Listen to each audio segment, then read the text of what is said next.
PTI समेत उसकी सियासी मुखालिफ जमातों और अब खुद इलेक्शन कमीशन के लिए सबसे बड़ा मसला बल्ले का बैलेट पेपर पर होना बना हुआ है, जिसके बाद आज इलेक्शन कमीशन ऑफ पाकिस्तान ने 4 रोज की तकरीबन सोच विचार के बाद यह फैसला किया है कि इस फैसले को जो पेशावर हाई कोर्ट की तरफ से आया है, इसको पेशावर हाई कोर्ट में चैलेंज किया जाएगा। अब इलेक्शन कमीशन इस सारे मामले को लेकर पेशावर हाई कोर्ट जा रहा है, तो सवाल तो बहुत सारे उठते हैं कि इलेक्शन कमीशन ऑफ पाकिस्तान इसमें क्या कोई सियासी फरीक बनने की ठान चुका है? क्या फरीक बनने का तासुर नहीं होगा? क्योंकि गुज़श्ता रोज हमारी साबिक secretary election commission of Pakistan Kunwar Dilshad ने इलेक्शन कमीशन ऑफ पाकिस्तान को एक मशवरा दिया था। वो क्या कह रहे थे, जरा उसकी एक झलक आपके साथ रखते हैं कि अगर ये डिवीजन बेंच वालों के जो ऑनरेबल दो जज बनेंगे सुनने के लिए डिवीजन बेंच बनेगा, अब उन्होंने ये कह दिया जी बाकी सियासी जमातों को भी इंट्रा पार्टी इलेक्शन का रिकॉर्ड पेश किया जाए, तो फिर एक ऐसा पंडोरा बॉक्स खुलेगा और आपका 8 फरवरी का इलेक्शन भी मुतासर होने हो जाएगा। इलेक्शन कमीशन ऑफ पाकिस्तान को दिया गया मशवरा तो सामने है, लेकिन आज जो पॉलिटिकल पार्टीज हैं वो बल्ले के निशान से खाइफ क्यों है? बात करेंगे पाकिस्तान मुस्लिम लीग नून के मरकजी रहनुमा कैसर अहमद शेख साहब ने भी ज्वाइन किया है। अस्सलाम वालेकुम कैसर अहमद शेख साहब, बहुत बहुत शुक्रिया आपके वक्त के लिए।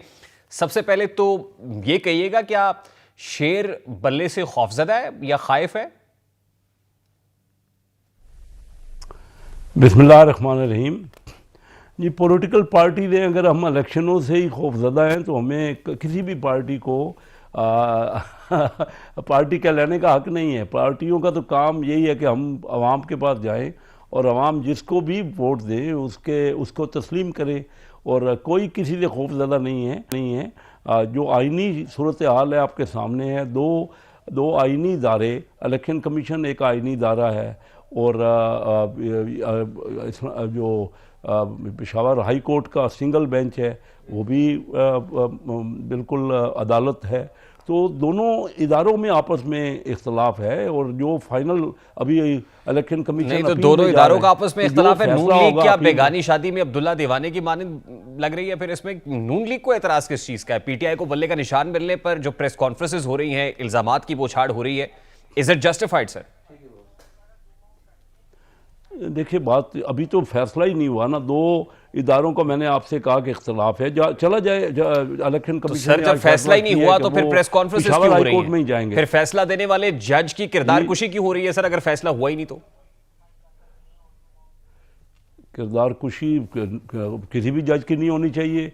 बात है कि फैसला जो होगा वो सबके सामने आ जाएगा। फैसला सही होना भी चाहिए और सही होता हुआ नज़र भी आना चाहिए। और देखिए, पाकिस्तान हम तमाम इदारों का एहतराम करते हैं। हम इलेक्शन कमीशन का एहतराम करते हैं, हम अदलिया का एहतराम करते हैं, और हर एक को करना चाहिए। अगर ये नहीं किया जाएगा ना तो पाकिस्तान चलेगा कैसे, आप मुझे बताइए। अब खूबसूरत बात आप कर रहे हैं, लेकिन ये बात अपनी क़यादत को भी समझाइए ना सर। आज कामरान हयात खान मियां खेल जो ऑनरेबल जज है पेशावर हाई कोर्ट के, उनसे मुताल्लिक पेपर्स लहराए गए प्रेस कॉन्फ्रेंस के अंदर, और उनका ताल्लुक इस्टेब्लिश किया गया पीटीआई के साथ, उनका कॉन्फ्लिक्ट ऑफ इंटरेस्ट भी इस्टेब्लिश किया गया। तो ये तो सर आपको अपने लोगों से कहना चाहिए। गुज़श्ता रोज़ से पार्टी सदर ने भी कल यही बातें की। ये मेरा तो पार्टी के अंदर कोई ये आपस में हमारा इंटरेक्शन तो नहीं होता, लेकिन मैं ये कह रहा हूँ जब इलेक्शन कमीशन खुद ही जा रहा है वही पेशावर हाई कोर्ट में, तो थोड़ा सा इंतज़ार कर लें हम, बजाय कि हमने भी ये वतीरा कर लिया ना, ये मीडिया ने भी, कि एक दूसरे के इख्तलाफात को ही उभार रहे हैं। हमारा मुल्क इख्तलाफात ही की वजह से डाउन हुआ है। इंतजार आपने किया होता ना, पढ़ रहा था इंतजार तो ह्यूमन डेवलपमेंट जो वर्ल्ड की रिपोर्ट है ना, एक मेरी बात सुन रहे ना, एक ह्यूमन डेवलपमेंट रिपोर्ट जो दुनिया की है, 190 मुल्कों में हमारी पोजीशन है 162 हो गई है। ये क्या वजूहत है? हमारी अदलिया की पोजीशन आपके सामने है, जो अदलिया की दुनिया में रैंकिंग है। हम तमाम इदारों को जब तक हम फैसले ऐसे करें जो नजर भी आए ना कि सही फैसले हो रहे हैं, स्पॉटलाइट तो आप डालते हैं ना इसके ऊपर, एक इदारा दूसरी इदारे की। सर यही तो मैं कह रहा हूं ना कि आपको एहतराम करना चाहिए ना फिर अदालत के दिए गए फैसलों का। अगर उन पर एतराज है तो फिर कोर्ट ऑफ लॉ में चले जाइए। अगर आपको जज साहब के ऊपर एतराज था तो बजाय इसके कि प्रेस कॉन्फ्रेंस करते आप कोर्ट ऑफ लॉ में ले जाते तमाम तरह एविडेंसेस और बताते कि जज साहब का पॉलिटिकल ताल्लुक है पीटीआई के साथ। जी देखिए, इलेक्शन कमीशन इंडिपेंडेंट इदारा है, उसका एहतराम होना चाहिए, कोर्ट्स का भी एहतराम होना चाहिए। और अगर इलेक्शन कमीशन अब जा रहा है तो इसमें तो कोई बजाय हम इस बात को उछालने का इंतजार कर लें 2-4 दिन, जो फैसला हो जाएगा। ये समझ नहीं पा रहा कि ये मशवरा आप किसको दे रहे हैं? ये मशवरा पार्टी सदर को दे रहे हैं कि इंतजार कर लेते हैं बजाय इसके कि स्टेटमेंट देते? ये मशवरा मरियम नवाज साहिबा को दे रहे हैं कि ट्विटर हैंडल के ऊपर? सर बहुत दुश्वार है जालिम का पंजा मोड़ना, लेकिन बहुत आसान है मजलूम को इल्जाम दे देना। मीडिया का इसमें क्या ताल्लुक है सर? तो मीडिया ही इतना, मेरे ख्याल में तो पाकिस्तान में मीडिया ही है जो तमाम इख्तलाफात को उभार रहा है। वो भाई कहीं ना कहीं सेटल करें, मुल्क को आगे बढ़ाएं। शहबाज शरीफ साहब को गुज़श्ता रोज़ मीडिया टॉक करने का मीडिया ने कहा था कि आप मीडिया पे आइए। हमारा बना क्या, हमारे मुल्क का मरियम नवाज साहिबा ने जो ट्वीट की है वो मीडिया ने कहा है। पॉलिटिशियंस को भी आप अगर मुझे एक्सप्लेन कर देना, मेरा प्रोग्राम ले रहे हैं, एक आध मिनट में ख़त्म हो जाएगी ना बात। देखिए हम सब को ये करना चाहिए, पॉलिटिकल पार्टीज़ को भी हमें एहतराम करना चाहिए और मीडिया को भी, सबको एहतराम। जब तक एक दूसरे का नहीं करेंगे, जो नाम्स हैं उनके मुताबिक नहीं होगा, एक इख्तलाफात को ही उभारते रहेंगे तो ये तो होता रहा ना, पिछले 5 साल होता रहा, चोर डाकू होता रहा। रिजल्ट क्या निकला? आप सिर्फ रिजल्ट, आम आदमी कहाँ रह गया? बिल्कुल काउंटर प्रोडक्टिव रिजल्ट बिल्कुल अच्छा नहीं निकला। कानूनी तो फिर मुझे सर इस सवाल का जवाब दे देना कि आज जो कर रहे हैं आप, आज जो आप कर रहे हैं वो तो चलिए जो करते थे वो अपने दौरे हुकूमत में करते रहे, चोर डाकू होता रहा। आज आप जो कर रहे हैं क्या वो दुरुस्त है? अब मुझे क्लियर आपकी बात सुनाई नहीं दी, रिपीट कर लें प्लीज। जी मैं लेट मी रिपीट सर, मैं ये कह रहा हूं कि कल तक जो तहरीक इंसाफ कर रही थी, चले वो जस्टिफाइड नहीं था। किसी को चोर कहना, डाकू कहना, टेबल पे ना बैठना, पॉलिटिकल स्टेक होल्डर्स का यकसू ना होना, चलिए वो बातें पुरानी हो गई। आज जो आप कर रहे हैं, पाकिस्तान मुस्लिम लीग नून कर रही है, जजेस की किरदार कुशी कर रही है, प्रेस कॉन्फ्रेंसेस कर रही है, media talks, Peshawar high court के फैसले के खिलाफ जो हर्जा सराई हो रही है, क्या ये दुरुस्त अमल है? क्या आपको भी कोर्ट ऑफ लॉ में नहीं जाना चाहिए बजाय इसके कि मीडिया टॉक्स करे, प्रेस कॉन्फ्रेंसेस के अंदर सबूत रखें, नहीं अदालत में ले जाए? नहीं, हमारा तो तल्लक अदालत में जाने का नहीं है। जा रहे हैं इलेक्शन कमीशन, ना ही इलेक्शन कमीशन के फैसले पे ही कोई होना चाहिए आपस में इस किस्म की बातचीत, और ना ही अदलिया के फैसले में होना चाहिए। मैं तो ये समझता हूँ कि इवेंचुअली फैसला आ जाने देना।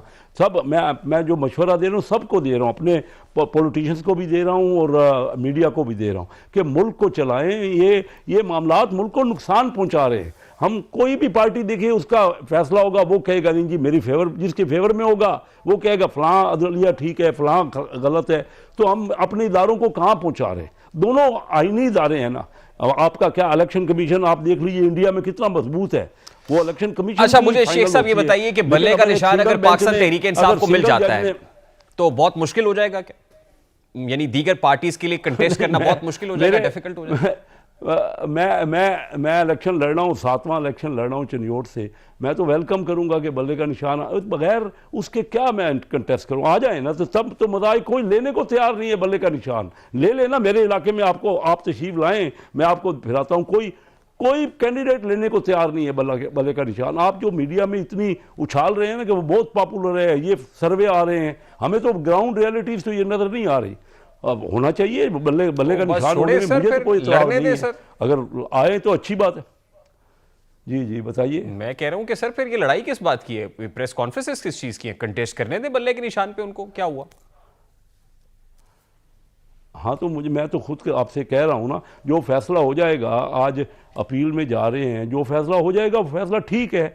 देखिए इंसाफ पे फैसला होना चाहिए ना, जो फैसला दुरुस्त होगा वो आज सामने आ जाएगी बात, जो larger bench Peshawar high court का सुनेगा। फिर अगर अच्छा ये ना हो सर कि पेशावर हाई कोर्ट का 2 रुकनी बेंच इस फैसले को सुने या कोई लार्जर बेंच इसके ऊपर सुने और वो ये कहे बाकी पार्टीज के इंट्रा पार्टी इलेक्शंस की डिटेल्स भी ले आए, तो पता चले कि पाकिस्तान तहरीक इंसाफ तक मामला महदूद था, फिर बाकी पार्टीज का भी इंट्रा पार्टी इलेक्शंस और जो पार्टी का स्ट्रक्चर है उसके ऊपर सवालात उठ गए और पोस्टमार्टम शुरू हो गया। आपकी आवाज़ असल में बड़ी कट के आ रही है, मुझे नहीं पता मेरी आवाज़ आपको सही जा रही है। आपकी आवाज़ बिल्कुल दुरुस्त आ रही है, बिल्कुल ठीक आ रही है sir, it's loud and clear, loud and clear है। मेरे पास I have to take a very quick short break, last minute है मेरे पास शेख साहब। मैं कह रहा हूं कि ये ना हो कि पाकिस्तान तहरीक इंसाफ का जो इंट्रा पार्टी इलेक्शन है उसको चैलेंज करते करते बाकी पार्टीज जो है अपने इंतखाबी निशान से भी हाथ धो बैठे। मेरे ख्याल में सेटलमेंट हो जाए। देखिए बात है इलेक्शंस की, हम सब पार्टियों को मिलके ना चार्टर ऑफ डेमोक्रेसी करना चाहिए, मिल बैठ के ना एक दूसरे से मुल्क के लिए सोचना चाहिए। लोग कहाँ पहुँच गए, 9.5 करोड़ बंदा 24 करोड़ में गुर्बत की लकीर के नीचे चला गया है। चाइना ने 60 करोड़ लोगों को गुर्बत से निकाल दिया है। हम आपस में इसी बातों पर लड़ रहे हैं, ख़त्म ही नहीं हो रहा हमारा इख्तलाफ। भाई चार्टर ऑफ इकानमी करें, चार्टर ऑफ डेमोक्रेसी करें, मुल्क को के लिए सोचें। जो हालत अभी है, कितनी मुश्किल से तो डिफ़ॉल्ट बचा है हमारा, और IMF की मिन्नतें करनी पड़ी हैं ताकि वो, हम करना क्या चाह रहे हैं? एक दूसरे के साथ तसल खत्म ही नहीं हो रही। सबको बैठना चाहिए, होश के नाखन लेने चाहिए। शेख साहब I have to take a very quick short break. जो हालत हमारी है यही तो हम आपसे पूछते हैं कि हु इज रिस्पांसिबल